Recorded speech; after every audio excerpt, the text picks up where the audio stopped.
माझं नाव रेखा आहे. लहानपणापासून मला आईवडिलांपेक्षा जास्त माझा भाऊ ऋषभच माहीत होता. आईवडील गेल्यानंतर त्याने माझी जबाबदारी घेतली. मी त्याच्यापेक्षा वयाने लहान होते, पण लहान वयातच मी घराची जबाबदारी उचलली आणि छोट्या छोट्या हातांनी माझ्या भावासाठी स्वयंपाक करायचे. भाऊ मला खूप प्रेम करायचा. आम्ही दोघंही एकमेकांशिवाय अपूर्ण होतो. मी कॉलेजला जायचे आणि भाऊ ऑफिसला. पण जर मी सुट्टी घेतली किंवा भाऊने ऑफिसची आणि आमच्यातली कुणीतरी एकटं घरी असेल तर दोघांचंही मन लागत नसे. शेजारी पाजारी आमच्या नात्याचं कौतुक करायचे. आम्ही दोघं लहान असतानाच आमचे आईवडील या जगातून निघून गेले. त्यावेळी भावाचं वय साधारण 17 वर्षाचं होतं. त्यांच्या निधनानंतर भावाने माझी जबाबदारी घेतली. लहान वयातच त्याने कामाला सुरुवात केली. काम करत करतच शिक्षणही घेतलं आणि मेहनत व चिकाटीच्या जोरावर यश मिळवलं. आमचं आयुष्य साधं सोपं होतं, पण आमचं परस्परांवरील प्रेम अतिशय अमूल्य होतं. एक दिवस भाऊने सांगितले की त्याने एका मुलीची पसंती केली आहे. त्याचं ऐकून मी लगेच शेजारच्या काकूंना घेऊन त्या मुलीच्या घरी गेले आणि भावाचं स्थळ पक्कं करून टाकलं. मला भावाच्या निवडीचा अभिमान वाटला. ती मुलगी खूप सुंदर होती. तिचं नाव देविका होतं. भावाची लग्नाची तयारी धूमधडाक्यात झाली. मी सर्वात जास्त आनंदात होते, कारण आमच्या घरात आता माझी सोबतीण येणार होती. मी ठरवलं होतं की तिला मी कधीच वहिनी म्हणायचं नाही. ती माझ्यासाठी मोठी बहीणच असेल. मी तिचं घरात खूप उत्साहात स्वागत केलं. मी तिला सांगितले की वहिनी जर कधी तुला भाऊ त्रास देईल तर मला नक्कीच सांग. मी लगेच त्याचा बदला घेईन. ती हसून म्हणायची, तू तर आधीच माझी सखी झाली आहेस. वेळ पुढे सरकत होता. घरात आनंदाचं वातावरण होतं. भाऊ दररोज संध्याकाळी उशिरा घरी यायचा, पण येताच सर्वप्रथम माझ्याशी बोलायचा. माझ्या अभ्यासाविषयी विचारायचा आणि मी मोठं होऊन काय बनायचंय हेही. पण काही वेळा वहिनीचं वागणं बदललेलं वाटायचं, जसे की तिला आमच्या दोघांच्या प्रेमाचं अप्रूप नसायचं. पण मी कधीच या गोष्टींकडे फारसं लक्ष दिलं नाही. दिवस असेच पुढे जात होते. एक दिवस दुपारी कॉलेजवरून घरी आले तेव्हा मी पाहिले की वहिनी भाजी चिरत होत्या. मी त्यांच्याजवळ जात म्हणाले, वहिनी, आज पोटात खूप दुखतंय, काहीतरी हलकं बनवा. त्यांनी तोंड वाकडं करून सांगितलं, दुपारची खिचडी ठेवलेली आहे ती खा. वहिनीचं असं वागणं बघून मी शांत झाले. 2-3 दिवस असेच गेले. त्या दिवशी रविवार होता. मी आणि भाऊ दोघंही घरीच होतो. अचानक दरवाजावर बेल वाजली. मी दरवाजा उघडायला गेले तर एक मोठ्या वयाची बाई आणि त्यांच्यासोबत एक तरुण मुलगा उभा होता. त्यांनी भावाचं नाव घेतलं आणि म्हणाल्या, बाळा, मी तुझ्या आईची मैत्रीण आहे. मी त्यांना घरात येण्यास सांगितलं. भाऊ त्यांना पाहताच लगेच खोलीत घेऊन गेले आणि मला चहा बनवायला सांगितलं. मी चहा बनवून खोलीत घेऊन गेले तेव्हा त्यांची बोलणी स्पष्ट ऐकू आली. त्या बाई म्हणत होत्या, बाळा, मी तुझ्या बहिणीसाठी रेखासाठी माझ्या पुतण्याचं स्थळ घेऊन आले आहे. तुझी बहीण खूप छान आहे. आम्हाला खूप आवडते. तुला आमचा पुतण्याही नक्कीच आवडेल. तो इंजिनियर आहे आणि शहरात चांगल्या पोस्टवर नोकरी करतो. वहिनीने मला दरवाजाजवळ पाहिले आणि चटकन चहा घेऊन आल्या आणि त्या पाहुण्यांसोबत बसल्या. पाहुणे निघून गेले आणि भाऊ वहिनी आपापसात बोलत होते. वहिनी भावाला म्हणाली, स्थळ खूप छान आहे, तुम्ही हे मनावर घ्या. भाऊ म्हणाला, माझ्या बहिणीचं वय अजून फक्त 23 वर्ष आहे. मला अजून तिचं लग्न करायचं नाही. ती अजून पुढे शिकू इच्छिते. जेव्हा ती म्हणेल तेव्हाच मी तिचं लग्न करेन. पण वहिनी म्हणाली, अरे, शिकून काय होणार आहे? कितीही शिकव ना, शेवटी तिला संसारच करायचा आहे. वहिनीच्या या शब्दांचा भावावर प्रभाव पडत होता. मी एकीकडे गप्प उभी राहून त्यांच्या सगळ्या गप्पा ऐकत होते. दुसऱ्या दिवशी सकाळी नाश्ता करताना भावाने विषय काढला. तो म्हणाला, रेखा, काल जे लोक आले होते त्यांचा स्वभाव आणि बोलण्याची शैली खूप छान वाटली. मुलगाही आवडला. मला तुझं मत जाणून घ्यायचं आहे. मी हसत म्हणाले, भाऊ, तुझी नेहमीच निवड उत्तम असते. तुला तो मुलगा आवडला तर मला काहीच हरकत नाही. भाऊ खूप आनंदी झाला, पण मी पाहिलं की भावापेक्षा जास्त आनंद वहिनीच्या चेहऱ्यावर होता. भावाने त्या मुलाच्या घरी जाऊन त्यांच्या कुटुंबाशी बोलून घेतलं. त्यांना समाधान झालं आणि त्यांनी माझं स्थळ पक्क केलं. त्या मुलाचं नाव मितेश होतं. त्याचे घरचे लोक साधेपणाने अंगठी घालून साखरपुडा करून गेले आणि त्याच दिवशी लग्नाची तारीखही ठरली. वहिनीने माझ्या सासरच्यांसमोर स्वतःच्या हातांनी मला सजवलं आणि बाजारातून माझ्यासाठी खूप सुंदर कपडे आणले. त्या माझं कौतुक करत म्हणाल्या, तू तर खूप गोड दिसतेस. काही दिवसांनी घरात लग्नाची तयारी सुरू झाली. आता मी फक्त एक बहीण नव्हते, तर कोणाची तरी पत्नी होणार होते. लग्नाचे दिवस जसजसे जवळ येत होते तसतशी माझ्या मनाची धडधड वाढत होती. मला आईवडिलांची खूप आठवण येत होती. माझा भाऊ एकटाच माझ्या लग्नाच्या साऱ्या जबाबदाऱ्या पार पाडत होता. मला त्याचं खूप वाईट वाटत होतं.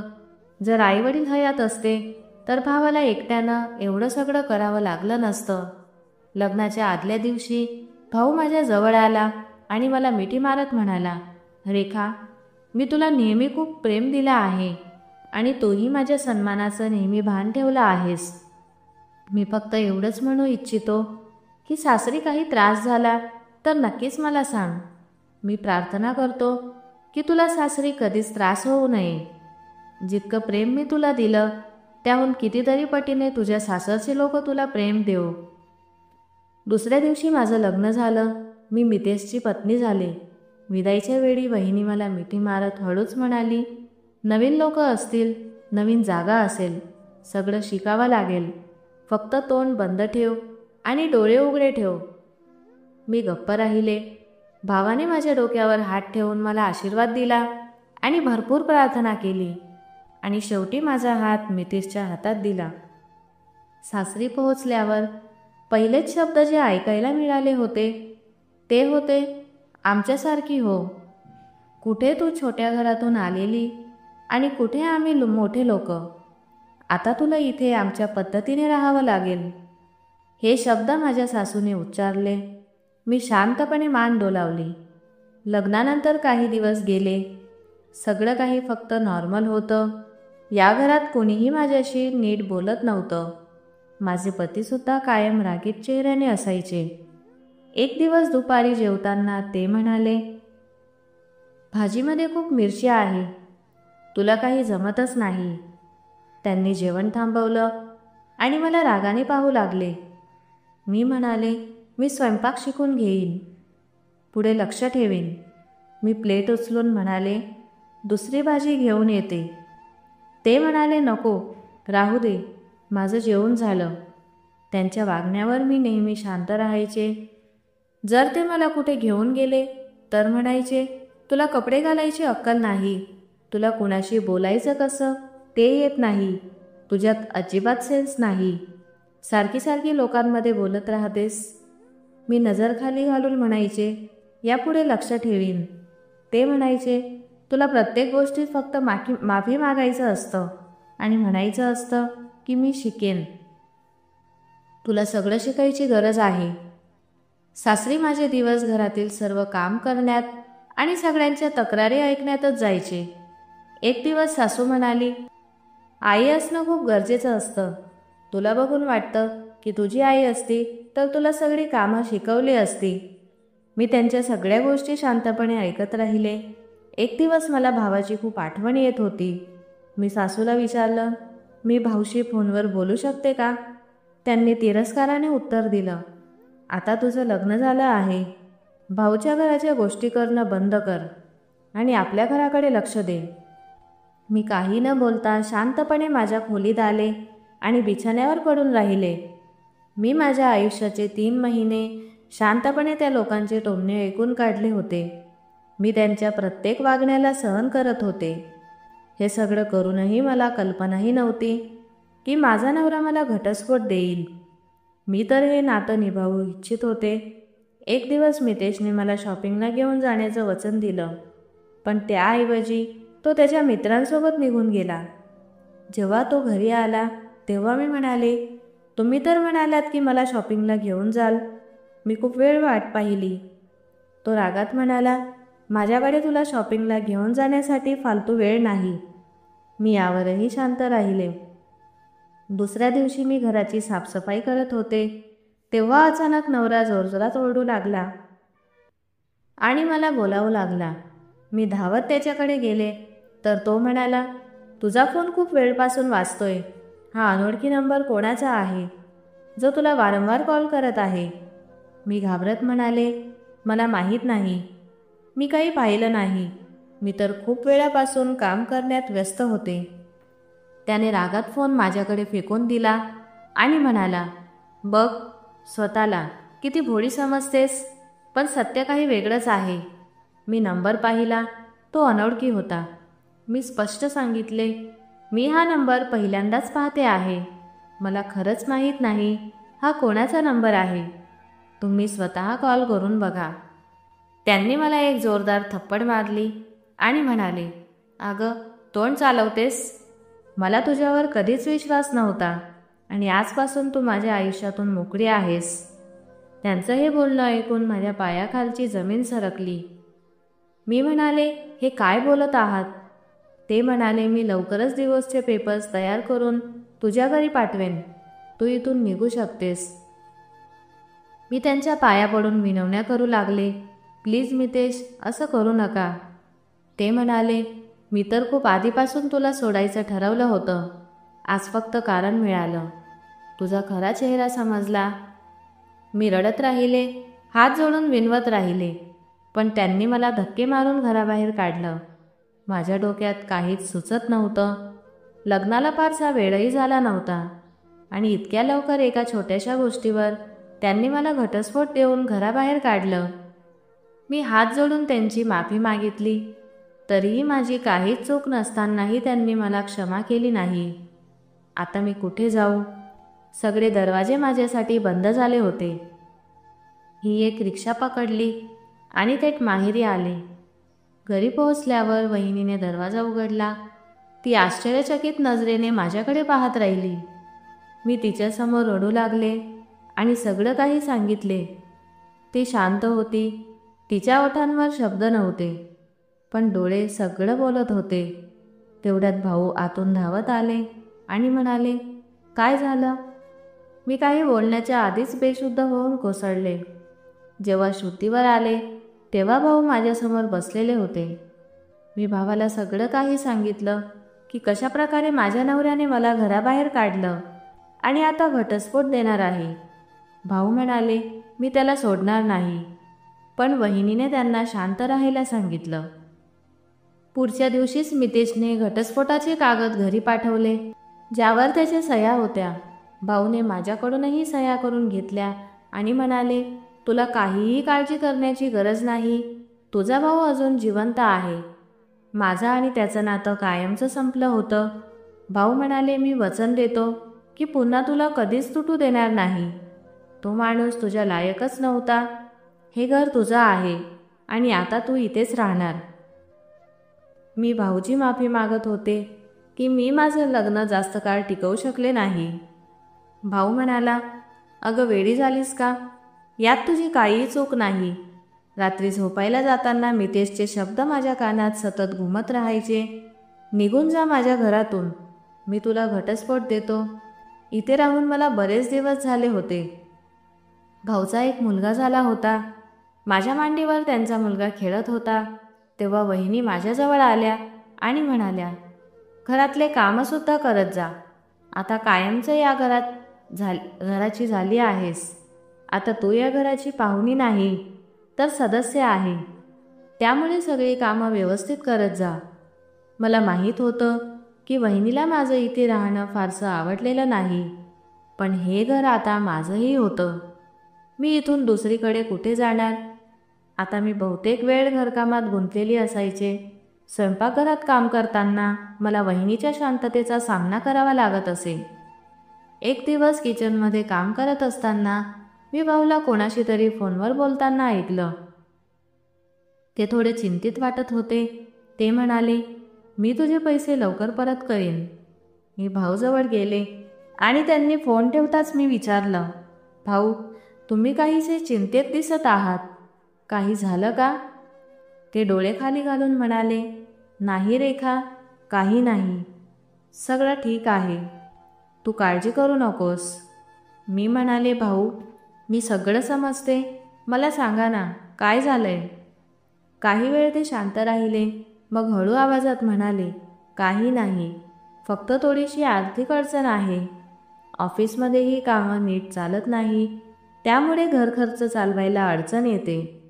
1-2 लोकांकडून काही दिवसांसाठी 10,000 रुपये उधार घेतले होते. त्यांच्याशीच बोलत होतो. पण तू काळजी करू नको. सगळं नीट होईल. मी प्रयत्न करतोय. भाऊ तिथून निघून गेले. पण मी मनात ठरवले की आता मी नोकरी करणार. दुसऱ्या दिवशी मी वर्तमानपत्रात एका नोकरीची जाहिरात पाहिली. मी तिथे अर्ज केला आणि दुसऱ्याच दिवशी मला मुलाखतीसाठी बोलावण्यात आले. मग मला तिथे लगेच कामावर ठेवण्यात आलं. पगार जरी थोडा होता तरी सुरुवातीसाठी खूप होता. रात्री मी भाऊशी बोलले की मी नोकरी करणार आहे आणि मला नोकरी मिळाली आहे. भाऊ म्हणाले, पण तुला नोकरी करण्याची काय गरज आहे? मी म्हणाले, भाऊ, तुला तर माहीतच आहे की मला लहानपणापासून शिकून नोकरी करायची इच्छा होती. वहिनी मध्ये बोलल्या आणि म्हणाल्या, नोकरी करायची आहे की घरकामसुद्धा करायचं आहे? मी म्हणाले, वहिनी, तुम्ही काळजी करू नका. मी ऑफिसमधून आल्यावर सगळी घरकामं व्यवस्थित करून टाकेन. भाऊ म्हणाले, ठीक आहे. तुला नोकरी करायची असेल तर मला काही अडचण नाही. दुसऱ्या दिवशी मी वेळेत ऑफिसला पोहोचले. तो माझ्या नोकरीचा पहिला दिवस होता. दिवसभर मला कम्प्युटरवर आकडे भरायचे आणि फायलिंगचे काम करायचे होते. पहिला दिवस छान गेला. घरी परतल्यावर माझं मन निर्धास्त होतं. घरात येऊन कपडे बदलले आणि पाणी प्यायला किचनमध्ये गेले तर वहिनी सोफ्यावर झोपलेली होती. म्हणाली, माझं डोकं दुखतंय. अजून जेवण काही केलं नाही. तू करून टाक. मी पटकन घरच्या कामात गुंतले. जेवण केलं, साफसफाई केली. असं वाटत होतं जणू दिवसभर वहिनीने काहीच काम केलं नव्हतं. रात्री भाऊ घरी आले तेव्हा त्यांनी विचारलं, ऑफिसचा पहिला दिवस कसा गेला? मी म्हणाले, खूप छान गेला. तेव्हा त्यांनी पगाराबद्दल विचारलं. मी म्हणाले, भाऊ, मी वीज आणि गॅसचे बिल भरते. भाऊ म्हणाले, नाही, तुझा पगार तुझ्याकडेच ठेव. तुझेही स्वतःचे खर्च आहेत. मी त्यांना समजावलं, मी एवढं तरी नक्कीच करू शकते. वहिनी बोलली, काम करण्याचा छंद आहे तर सकाळी ऑफिसला जा, पण परत आल्यावर घरची कामं करावी लागतीलच. भाऊ गप्प बसून ऐकत राहिले. मी म्हणाले, वहिनी, मी ऑफिसवरून आल्यावर सगळी कामं करते. तुम्ही काळजी करू नका. रात्री भाऊने चोरून विचारलं, रेखा, काहीही झालं तरी तुझ्या वहिनीच्या बोलण्याचा राग धरू नको. ती थोडी जरा भावनाविवश असते. मी म्हणाले, भाऊ, मला काही राग येत नाही. मला फक्त सगळ्यांना खुश ठेवायचं आहे. काही दिवसांनी मी पगारातून थोडे पैसे वाचवून भाऊने घेतलेलं कर्ज फेडायला दिले. भाऊ खूप आनंदी झाले आणि माझ्या डोक्यावर हात ठेवून म्हणाले, लहानपणापासून तू नेहमी काळजी घेतली आहेस माझी. मी म्हणाले, भाऊ, तुम्ही मला जगायला शिकवलं. आता माझी पाळी आहे. त्या दिवशी मला वाटलं मी फक्त नोकरीच सुरू केली नाही तर भाऊच्या त्यागाचं थोडं ओझं माझ्या खांद्यावर घेतलं आहे. संध्याकाळी ऑफिसवरून घरी आले तर दार उघडं होतं. मी घरात शिरले तर वहिनी पलंगावर झोपलेली होती. ती म्हणाली, माझी तब्येत बरी नाही. जेवण केलं नाही. तू करून टाक. मी शांतपणे कपडे बदलले आणि पटकन सगळी कामं सुरू केली. आता माझा रोजचा दिनक्रम असाच झाला होता. सकाळी ऑफिस, संध्याकाळी घरकाम. मला 1 मिनिटही विश्रांती मिळत नव्हती. रात्री घरची सगळी कामं करत करत 1 वाजायचे. जेवण तयार झालं की वहिनी लगेच जेवायला यायची आणि त्यात कमतरता काढायची. पण भाऊ म्हणायचे, माझ्या बहिणीने हाताने केलेलं जेवण मला खूप आवडतं. तिनं मला नेहमी प्रेमाने खाऊ घातलं आहे. भाऊच्या तोंडून कौतुकाचं 1 वाक्य ऐकून माझं मन भरून यायचं. दर महिन्याला पगार मिळायचा तेव्हा मी थोडीफार खरेदी स्वतःसाठी करायचे आणि वहिनीसाठी सुद्धा काही ना काही गिफ्ट आणायचे. भाऊच्या मुलासाठी चॉकलेट्सही घेऊन यायचे. पण तिच्या कडवट बोलण्यामुळे माझं मन खूप उदास व्हायचं. मी त्यांच्या बोलण्याकडे दुर्लक्ष करण्याचा खूप प्रयत्न केला, पण जितकं दुर्लक्ष केलं तितक्याच तीव्रतेने त्या मला कमीपणाचं वाटायचा प्रयत्न करायच्या. मी रात्री घरी आल्यावर सगळी घरची कामं करत असे. तरी एक दिवस वहिनीने भाऊसमोर सांगितले की तुझी बहीण मला खूप त्रास देते. ऑफिसहून आली की झोपते आणि सगळी घरची कामं मला करावी लागतात. भाऊला लगेच समजलं की वहिनी खोटं बोलत आहे, म्हणून ते शांत राहिले आणि मला केवळ जेवायला बसण्याचा इशारा दिला. वहिनीला जेव्हा समजले की भाऊ काहीही बोलला नाही, तेव्हा ती किचनमध्ये आली आणि म्हणाली, तू फक्त तुझ्या भावासाठीच चांगली असतेस. मी म्हणाले, वहिनी, मी माझ्या भावासाठी नेहमीच चांगले होते आणि राहीन. फक्त तुम्ही तसं पाहायला तयार नाही. वहिनी गप्प झाली, पण तिच्या नजरेत नाराजी स्पष्ट दिसत होती. दुसऱ्या दिवशी ऑफिसमध्ये मीटिंग होती, म्हणून घरी येण्यास उशीर झाला. मी घरी पोहोचल्यावर वहिनीने रागाने दार उघडलं आणि म्हणाली, आता रोजच उशिराने यायचं का? तुझ्या ऑफिसमध्ये रात्रीचं काम असतं का? मी शांतपणे म्हणाले, वहिनी, आज मीटिंग होती म्हणून उशीर झाला, नाहीतर मी रोज लवकरच येते. त्यांनी लगेच उत्तर दिलं, तुझे बहाणे काही संपतच नाही. चल लवकर किचनमध्ये जाऊन भांडी घास. वहिनीच्या बोलण्याने माझा जेवायचा मूडही गेला. तरीही कपडे बदलून मी कामाला लागले. भाऊने विचारले की उशीर का झाला, तेव्हा मी सगळं सांगितलं. त्यांनी माझ्या डोक्यावर प्रेमाने हात ठेवला आणि म्हणाले, मला माहीत आहे की तू स्वतःला खूप थकवत आहेस, पण तुझी साथ माझ्या आयुष्याचा आधार आहे. तू माझ्यासाठी जे केलं आहे ते मी कधीही विसरणार नाही. भाऊच्या त्या शब्दांनी माझ्या डोळ्यात अश्रू आले. पुढच्या दिवशी मी किचनमध्ये नाश्ता करत होते, तेव्हा वहिनी माझ्या जवळ आली आणि म्हणाली, माझी सोन्याची अंगठी हरवली आहे. कालपर्यंत ती कपाटातच होती, पण आता सापडत नाही. मी आश्चर्याने त्यांच्याकडे पाहिले आणि विचारले, वहिनी, नीट शोधून पाहिलं का? कदाचित कुठे दुसरीकडे ठेवून विसरलात. त्या म्हणाल्या, मला सगळं माहीत आहे. तू ऑफिसहून आल्यावर एकटीच किचनमध्ये गेली होतीस आणि माझ्या खोलीत सुद्धा. मी लगेच विचारलं, वहिनी, तुमचा अर्थ काय आहे? तुम्ही माझ्यावर खोटा आरोप करत आहात का? त्यांनी उत्तर दिलं, तुला पैशांची गरज होती ना, कदाचित म्हणूनच तू माझी अंगठी चोरली असावी. मी आरोप करत नाही, फक्त गोष्ट स्पष्ट करते. वहिनीच्या तोंडून निघालेले हे शब्द माझ्या सहनशक्तीच्या बाहेरचे होते. मी काहीच बोलले नाही, शांत राहिले. पण मनात ठरवलं की याबद्दल मी भाऊशी नक्कीच बोलेन. एक योग्य वेळ येऊ द्या. रात्री जेव्हा भाऊ घरी आले तेव्हा वहिनीने माझ्यापूर्वीच बोलायला सुरुवात केली.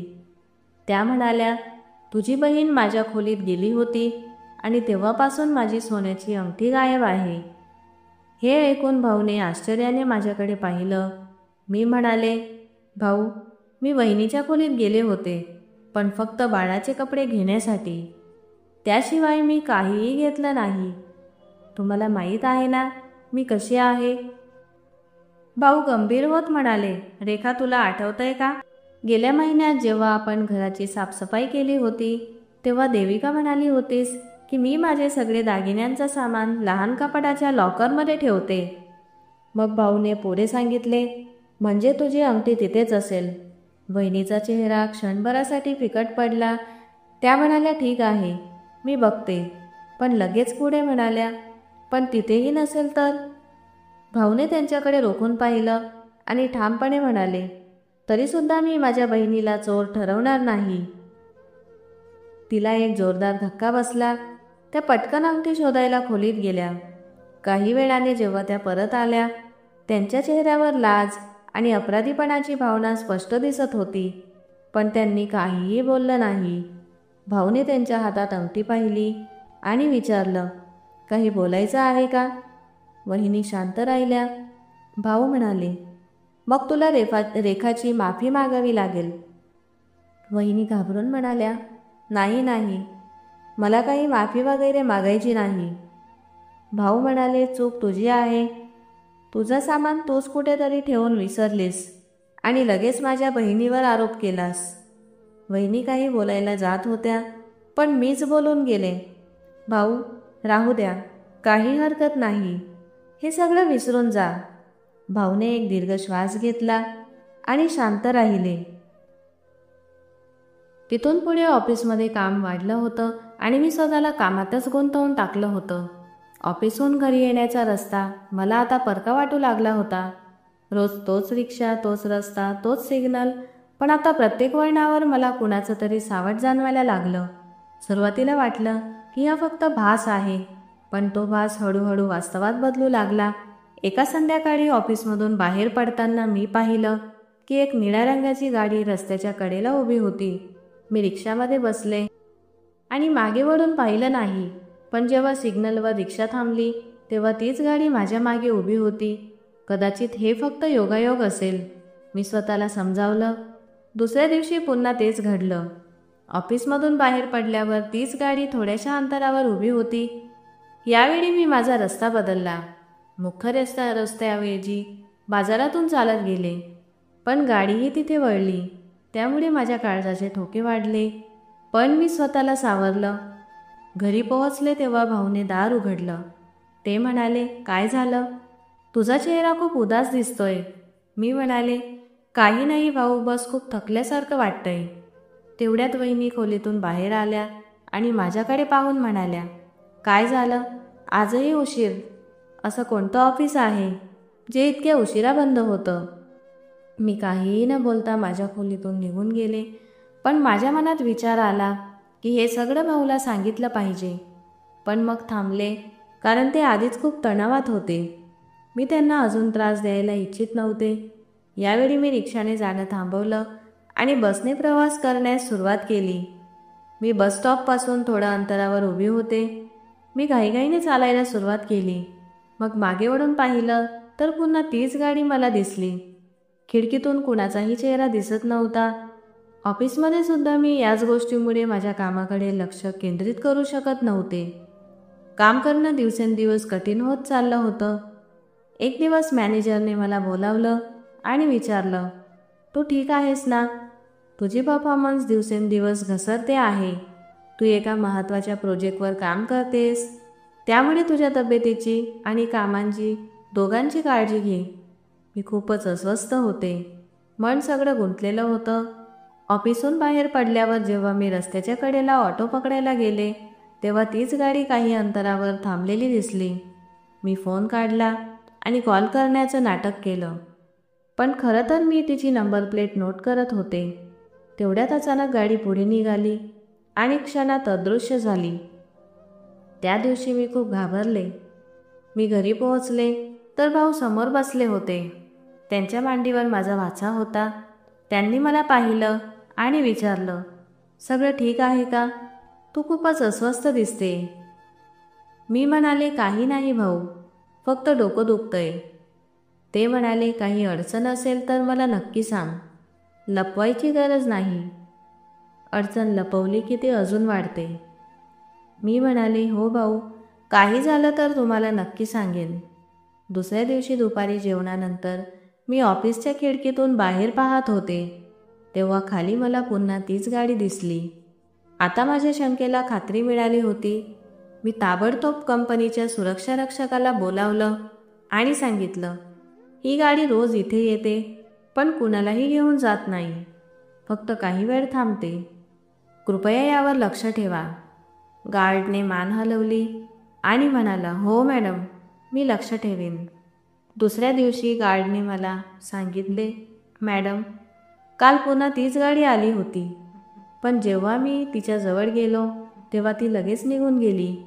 मी त्याला विनंती केली, कृपया काही दिवसांनी याच्या CCTV फुटेजची एक कॉपी सेव्ह करून ठेवा. त्या संध्याकाळी मी परतताना पुन्हा रस्ता बदलला. यावेळी मी ऑटोमधून अर्ध्या रस्त्यात उतरले आणि चालत निघाले. मला पाहायचं होतं की ती गाडी माझ्या मागे येते का. थोड्या वेळाने तीच गाडी माझ्या शेजारून हळूहळू जाऊ लागली. गाडीतले काच काळे होते, त्यामुळे काही दिसत नव्हतं. मी पटकन एका गल्लीत वळले आणि स्वतःला वाचवलं. घरी जाऊन मी स्वतःला खोलीत बंद करून घेतलं. माझं हृदय जोरजोराने धडधडत होतं आणि मी विचार करत होते की हे सगळं भाऊला कसं सांगावं. मग वाटलं अजून नाही, जेव्हा माझ्याकडे काही ठोस पुरावा येईल तेव्हाच सांगेन. 2 दिवसांनी तीच गाडी ऑफिसच्या मागच्या गल्लीत उभी होती. गार्डने मला सांगितले, मॅडम, त्या गाडीत 2 माणसं होती. एक जण फोनवर बोलत होता आणि दुसरा बाहेर उभा राहून बिल्डिंगकडे बघत होता. मी दुसऱ्या दिवशी ऑफिसला न जाता जवळच्या पोलीस स्टेशनमध्ये तक्रार करण्याचा विचार केला, पण मनात भीती होती. वहिनी आणि शेजारी माझ्याबद्दल काय विचार करतील? कुणी माझ्यावरच दोष ठेवला तर? या सगळ्या विचारात रात्र झाली. मी सगळी घटना माझ्या डायरीत लिहायला सुरुवात केली. गाडीचा नंबर आणि बाकी सर्व तपशील. हेच आता माझ्या आयुष्याचा रोजचा भाग झालं होतं. आकाश ढगांनी भरलेलं होतं आणि गल्ल्या सुनसान होत्या. जेव्हा ऑटोजवळ आली तेव्हा मी थोडं अंतरावर उतरायचं ठरवलं. मी ड्रायव्हरला सांगितले, इथेच थांबा, आणि भाडं देऊन गल्लीत चालत गेले. मी वेगाने चालायला सुरुवात केली तेव्हाच मला जाणवले की कुणीतरी माझ्या अगदी जवळ येतंय. अचानक कुणीतरी माझ्या तोंडावर ओलसर कपडा ठेवला. मी किंचाळण्याचा प्रयत्न केला, पण आवाजच निघाला नाही. आणि मग माझ्या डोळ्यांसमोर अंधार पसरला. जेव्हा मी शुद्धीवर आले तेव्हा मी एका खोलीत होते. तिथे मंद प्रकाश होता. माझ्या डोळ्यांना सगळं धुसर दिसत होतं. डोकं जड वाटत होतं. वर छतावर पडदे होते आणि बाजूला एक आरसा. असं वाटत होतं जसं एखाद्या हॉटेलचा रूम असावा. मी स्वतःला सावरलं, कपडे नीट केले आणि खोली पाहू लागले. माझे हातपाय मोकळे होते. ना कुठली बेडी ना काही, पण दार बंद होतं. काही वेळाने हलकासा आवाज आला. दार उघडलं आणि एक तोंड बांधलेला व्यक्ती आत आला. तो हळूहळू माझ्या दिशेने आला. मी लगेच दाराच्या मागे लपले. खोलीत एक छोटी टेबल होती. त्यावर एक फ्लॉवर पॉट ठेवलेला होता. तो आत आल्यावर मी पूर्ण ताकदीनं फ्लॉवर पॉट त्याच्या डोक्यावर फोडला. पॉट तुटला आणि त्याच्या डोक्यातून रक्त वाहू लागलं. मी जोरात पळत खोलीबाहेर निघाले. बाहेर अंधार होता. फक्त एक इमर्जन्सी लाईट चालू होती. मी जिन्याने पडत खाली गेले. कुणीतरी मागून आवाज दिला, थांब. पण मी थांबले नाही. हॉटेलच्या मुख्य गेटवर एक सिक्युरिटी गार्ड बसलेला होता, पण कदाचित तो झोपेत होता. मी त्याच्याकडून सरळ रस्त्यावर आले आणि आजूबाजूला पाहिलं. ट्रॅफिक खूपच कमी होतं. मी पटकन चालायला सुरुवात केली. एक चौरस्ता आला आणि तिथून एक रिक्षा जात होती. मी पटकन त्यात बसले आणि माझ्या घरी जाण्याचा पत्ता सांगितला. पहिल्यांदाच लक्षात आलं की माझी ओढणी आणि पर्स तिथेच राहिली. पण याचा काही फरक पडला नाही, कारण मी वाचले होते. घरी पोहोचल्यावर भाऊने दरवाजा उघडला. माझी अवस्था पाहून ते चकित झाले. त्यांनी विचारले, रेखा, काय झालंय तुला? तू कुठे होतीस? ही काय हालत झाली आहे तुझी? एवढ्यात मागून वहिनीचा आवाज आला. तोंड काळं करून आलीस? मी आश्चर्याने वहिनीकडे पाहिलं. मी म्हणाले, वहिनी, तुम्ही असं काय बोलताय? वहिनी म्हणाली, आता तू खोटं बोलेलस. इतक्या रात्री अशा अवस्थेत तुला पाहून कुणालाही काय वाटेल तेच समजेल. भाऊने तेव्हा माझ्याकडे पाहिलं. जसं काही ते माझ्या डोळ्यातूनच प्रश्न विचारत होते. माझ्या डोळ्यात अश्रू आले. मी रडत रडत म्हणाले, भाऊ, मला किडनॅप केलं गेलं होतं आणि एका हॉटेलच्या खोलीत बंदिस्त ठेवलं गेलं होतं. मला काहीच कळालं नाही. मी तिथून स्वतः पळून आले. वहिनी हसायला लागल्या आणि म्हणाल्या, वा, तुला कोणीतरी किडनॅप केलं आणि तू इतके सहजपणे पळूनही आलीस? असं कुठे होतं? तुझी ओढणी आणि पर्स कुठे आहे? त्याचा काही पत्ता नाही, पण तुझ्या कॅरेक्टरचा नक्की पत्ता लागतोय की तू कुठून चेहरा काळा करून आली आहेस. मी रडू लागले. भाऊने म्हणाले, शांत हो, जा. मी भाऊला हात जोडून म्हणाले, भाऊ, मी खरं सांगते, मी खूप मोठ्या संकटातून वाचून आले. हे सगळं कोणी केलं मला माहीत नाही. वहिनी मध्येच बोलत म्हणाल्या, तुझी बहीण खोटं बोलते. लोक सांगत होते की ही मुलगी नोकरीवर गेल्यानंतर कुणा मुलासोबत अफेअर करत आहे, म्हणूनच ही रोज उशिरा घरी येते. मी गप्प झाले आणि रागाने चालत माझ्या खोलीत गेले. मी स्वतःला आत बंद करून घेतलं आणि पलंगावर बसून जोरजोराने रडू लागले. वहिनी माझ्यावर इतका घाणेरडा आरोप कसा करू शकतात? थोड्या वेळाने भाऊने दार ठोठावलं आणि म्हणाले, दरवाजा उघड. मी त्यांच्या बोलण्यावर दरवाजा उघडला. माझा भाऊ रडता चेहरा पाहून चिंतेत पडला. ते म्हणाले, जर खरंच तुझ्यासोबत असं काही झालं असेल तर चल, आपण पोलीस स्टेशनमध्ये जाऊ आणि तक्रार करू. मी म्हणाले, भाऊ, आधी मला त्या हॉटेलमध्ये जावं लागेल. तिथं माझे पर्स आणि ओढणी आहे. हॉटेल शोधणं सोपं नव्हतं, पण मी रस्त्यातील काही खुणा मनात पक्क्या करून ठेवल्या होत्या. भाऊने सुट्टी घेतली आणि आम्ही दोघं सकाळी लवकर घरातून निघालो. एक हॉटेल दिसलं. ते पाहून मला वाटलं की हेच ते हॉटेल आहे. मग आम्ही दोघं त्या हॉटेलमध्ये गेलो. रिसेप्शनवर बसलेल्या माणसाला भाऊने विचारले आणि सांगितलं, काल रात्री इथे एका मुलीला किडनॅप करून आणलं गेलं होतं. त्याबाबत काही चौकशी करायची आहे. रिसेप्शनिस्ट सुरुवातीला टाळाटाळ करू लागला. म्हणाला, इथे खूप लोक येतात, आम्ही कुणाचं लक्ष ठेवायचं? भाऊने ठामपणे विचारलं, सांगता का की मग पोलिसांना घेऊन यावं लागेल? हे ऐकून तो घाबरला आणि त्याने रजिस्टर उघडलं. मी एका रूम नंबरवर बोट ठेवला आणि म्हणाले, ही तेच खोली आहे. आम्ही लगेच पोलिसांना फोन केला. काही वेळातच पोलीस पोहोचले. त्यांनी त्या खोलीतून माझी ओढणी, पर्स, काही फिंगरप्रिंट्स मिळवले. हे सगळं गोळा करून त्यांनी तक्रार लिहायला सुरुवात केली. त्यावेळी हॉटेलच्या मॅनेजरचीही चौकशी झाली. त्याने सांगितले की त्या खोलीची बुकिंग एका बनावट आयडीवर झाली होती. CCTV कॅमेराचं कारण सांगून ते काही लपवायचा प्रयत्न करत होते. पोलीस म्हणाले, आम्ही तपास सुरू ठेवू. तुमची तक्रार नोंदवून घेतली आहे. गरज पडल्यास तुम्हाला पोलीस स्टेशनला बोलावलं जाईल. आम्ही दोघं घरी परत आलो. मी खूप थकले होते, पण मन मात्र शांत होतं, कारण लवकरच सत्य समोर येईल याची आशा होती. दरवाजा उघडला तर समोर वहिनी उभ्या होत्या. त्यांच्या चेहऱ्यावर पूर्वीपेक्षा अधिक कठोरता होती. त्यांच्या नजरा अशा होत्या जशी सगळी चूक माझीच आहे. त्या म्हणाल्या, परत आलीस? तुझा आरोपी मिळाला? किती खोटं बोललेस आता. मी म्हणाले, वहिनी, मी काहीही चुकीचं केलं नाही. मी खरंच किडनॅप झाली होती. त्यांनी तिरस्काराने हसत म्हटलं, हो हो, प्रत्येक बिघडलेली मुलगी हेच म्हणते की तिच्यासोबत चुकीचं झालं आहे. तुमच्यासारख्या मुली रंगेहात सापडल्या की मग साध्या बनून अशा गोष्टींचा आधार घेतात. मी भाऊकडे पाहिलं आणि म्हणाले, भाऊ, तुम्हाला तरी माझ्यावर विश्वास आहे ना, की तुम्हालाही माझ्यावर शंका आहे? भाऊ शांत होते, पण त्यांनी माझ्या डोळ्यात घालून पाहिलंही नाही. मी म्हणाले, भाऊ, मी शपथ घेते, मी खरं बोलते.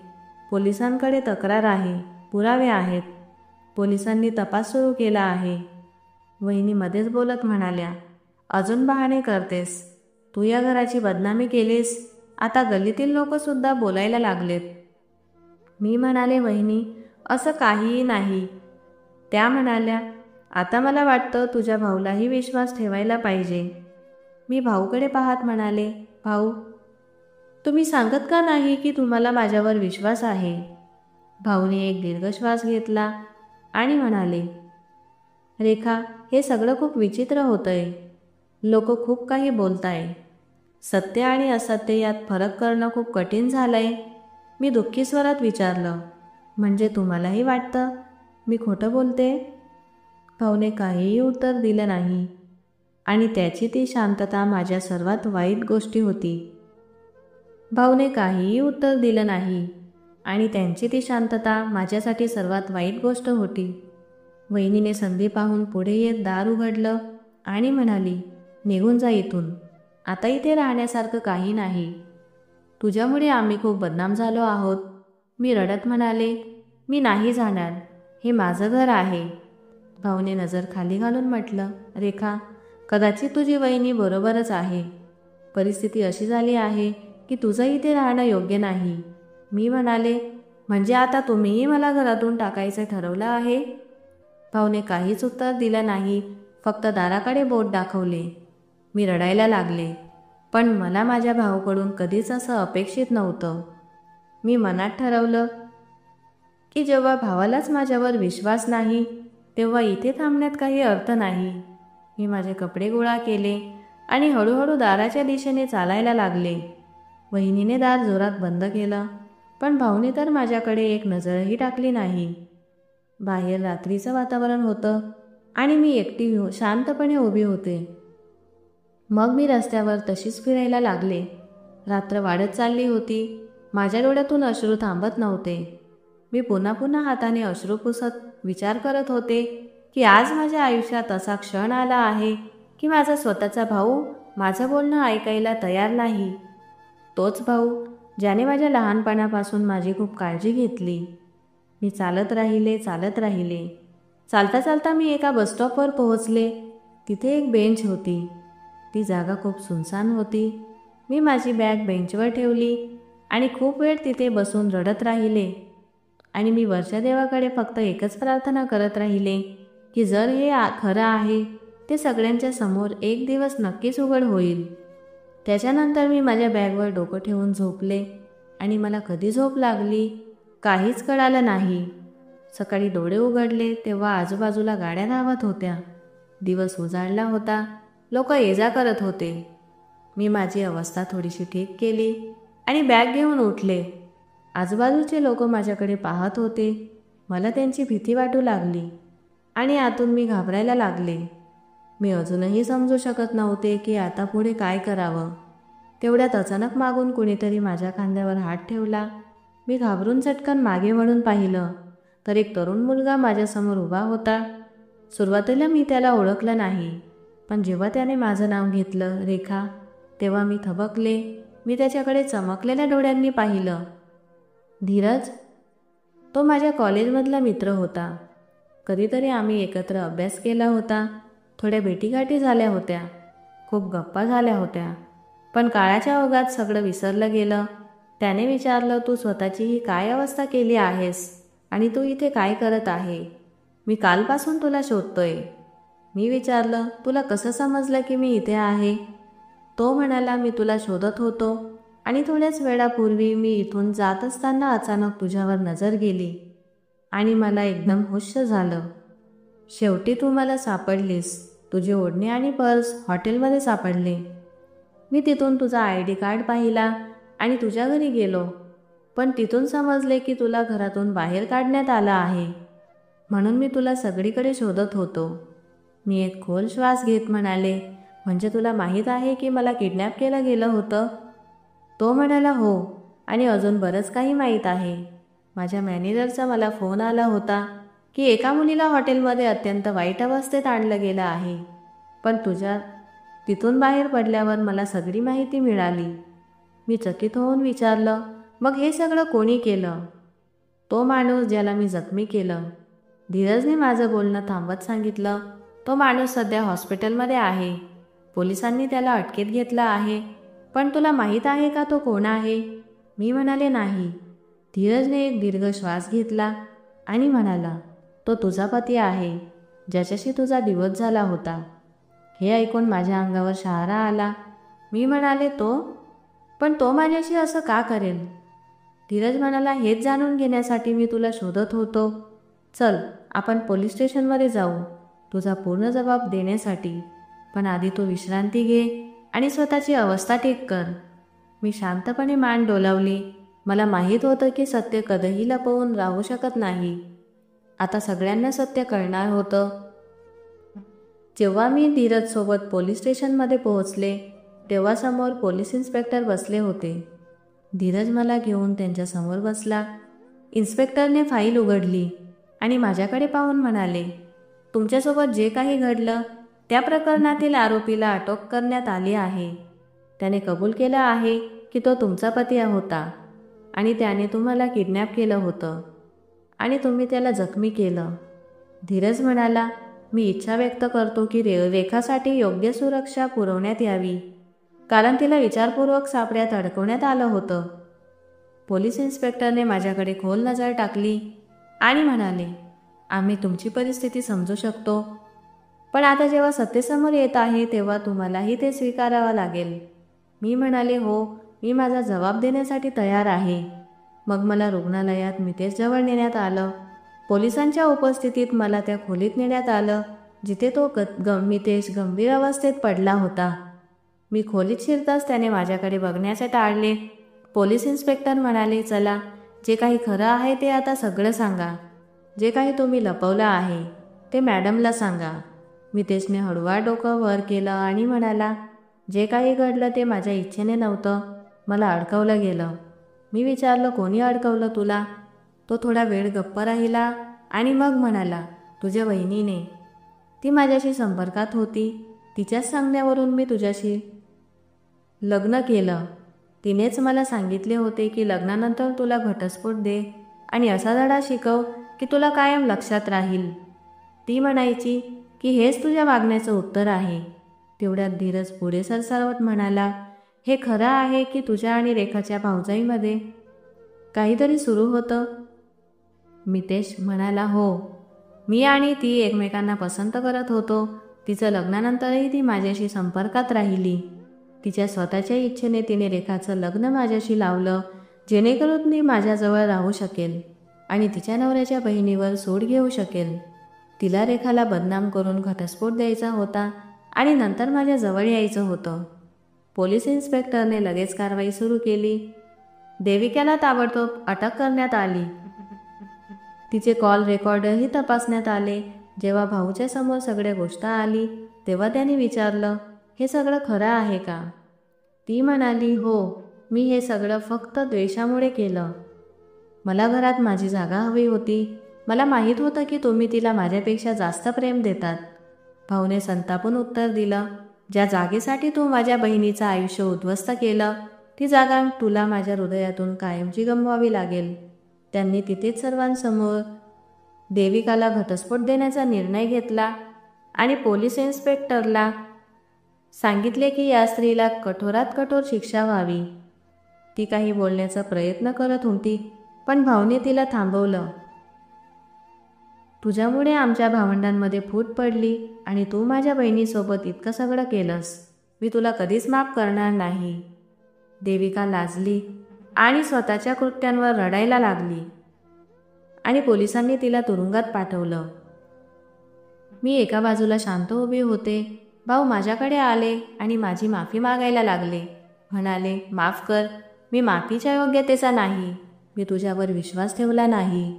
मी म्हणाले, नाही भाऊ, तुम्हाला माफी मागण्याची गरज नाही. मला फक्त शांतता हवी होती. आणि माझा भाऊच्या डोळ्यात पाणी आलं. त्यांनी म्हणाले, चला, आता पुन्हा एकदा तुला आपल्या घरात सन्मान आणि विश्वास आणि आपल्या घराची शान बनवून ठेवतो.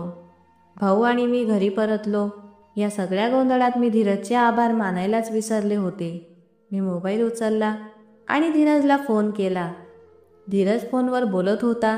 मी त्याचे आभार मानले तर तो म्हणाला, इतक्या सहज मी तुझे आभार स्वीकारणार नाही.